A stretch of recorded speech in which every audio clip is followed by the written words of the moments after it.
Welcome to the WRAL Daily Download. I'm Amanda Lamb. In today's deep dive conversation with Allie Ingersoll, we're going to talk about the vulnerability of our power grid after another attack at a substation in the Carolinas. Welcome to the program, Allie. Thanks, Amanda. Happy to be here. So let's bring us up to date on this. We had this attack in Moore County where 2 substations were shot. That took out power to more than 45,000 customers. There was another attack in South Carolina, and both of these are still under investigation, correct? Yeah, as of now, both of these are under investigation. Police are looking, and the FBI is actually involved in both of these.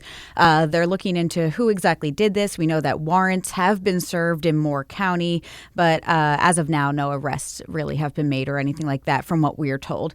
But it was in Moore County days that they didn't have power. Luckily, in South Carolina, that wasn't the situation, so very different situations. But it was something that they were definitely looking into since it did happen just days after the Moore County incident. Right, and that was at a hydro station in Ridgeway, which is about 30 minutes north of Columbia.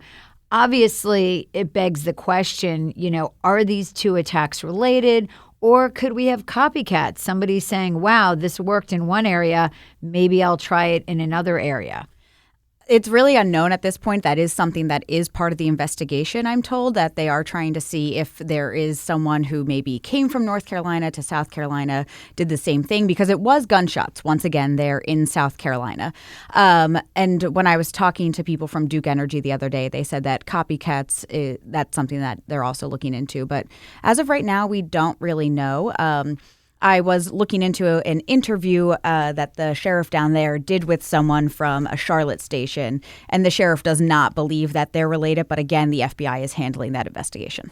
Yeah, and before we move on to the data that you did some research on, one of the things I think that we sometimes forget is that there's a human cost here. This isn't just an inconvenience when people lose power, right? I mean, it could potentially cause serious things for people who have medical issues, that are on oxygen, that rely on electricity, especially when it's very cold. So we're talking about something that really does have a human impact. Yeah, it definitely does. As we saw in Moore County, there were businesses that had to shut down for days. Schools were shut down for a while. And that really has a trickle-down effect in these counties where there are people living there. These are their lives, their livelihoods as well. And it can trickle down to their pockets and the economy in that area. Gotcha. And also their health, obviously. Yeah. So, we're hyper-focusing right now on this issue because of these recent attacks, but unfortunately, they're not that unusual. What did you learn about this from the U.S. Department of Energy? So the Department of Energy releases data about all of these attacks. They kind of break it down by the type of event, and that can vary from something like this physical attack to sabotage, vandalism, which is all under the physical attack sphere. There's also severe weather, those sorts of things. So looking at just physical attacks, there have been 70 so far this year, but just a note on that, the data only goes from January to August. So that is 70 in those first 8 months, which is a significant amount of these. And it's actually more than we have seen any other time from the data that I looked. And that's even for the entire year last year. So last year from January to December, the entire year, there were 60 attacks. This year, there have been 70 through the first 8 months. So they're obviously increasing. And that really is leaving a lot of energy companies and a lot of federal officials to kind of ask why, like what's going on. And that's not an answer we got, but it is kind of fascinating that these attacks are going up. Absolutely. And I think you found that the overall power outages and power disruptions were down. But again, these physical disruptions, people vandalizing and doing things to these substations, was pretty high. Yeah, so there was a drop overall in the amount of loss to power in general, or disruptions are called their event disruptions and disturbances. So there was a drop in those. There in 2020, there were 270 in the first 8 months, because we really want it to be comparable, right? We want it to look at the first 8 months of every year dating back. So we just sort of filtered out the data to see how they do compare. So looking at that, there were 270 overall disturbances in 2020, 272 last year. And then this year, through the first 8 months, 256. But in the meantime, in 2020, 48 physical attacks and up to 70 this year. So they're kind of doing this opposite effect, which is we're not really sure, once again, why. Right. And during some of these times, like you've had massive power outages nationwide, like what happened in Texas when they had their entire grid go down. So that accounts for several of these that we're tracking here. And it's just the physical attacks are going up. Gotcha. That's pretty unsettling for sure. Well, we're going to be back after the break with more from Ali Ingersoll on how physical attacks to energy infrastructure are increasing.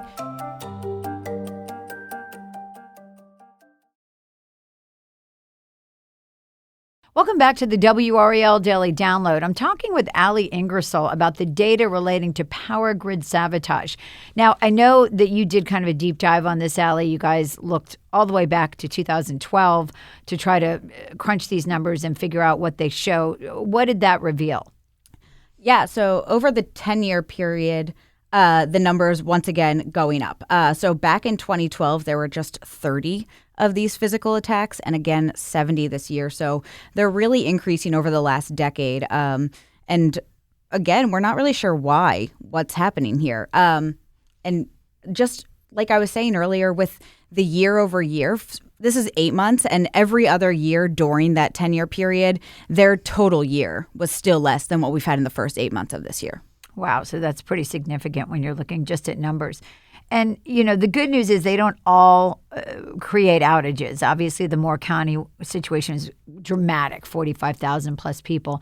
Talk about that. I mean, the one in South Carolina, there were no outages. And Durham, there was one in Durham where there were no outages. Yeah, and we had no idea that there was even one in Durham. It happened on St. Patrick's Day of this year. I was just looking through the data, and I filtered out North Carolina to see how many had happened there. And I saw that this physical attack happened in Durham, and I was like, that's interesting. But 0 customers were affected. So we're not really sure what happened. We asked Duke about that. They're trying to figure out what did happen. We did not get any reports of it as journalists. So that's also kind of interesting.